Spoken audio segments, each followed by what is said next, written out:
ভিডিওটা উপরে টান দেন না। আমি এখন যে কথাটা বলবো, আল্লাহ পাক বান্দাকে বেহেশতে নেওয়ার জন্য জিম্মাদারি হয়ে যাবেন।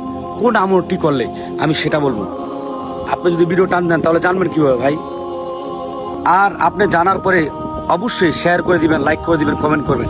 কেননা আপনার শেয়ারের মাধ্যমে লক্ষ লক্ষ মানুষ, লক্ষ লক্ষ আল্লাহর বান্দারা এই আমলটা জানতে পারবে, আল্লাহ কবুল করলে বেহেশতে যেতে পারবে।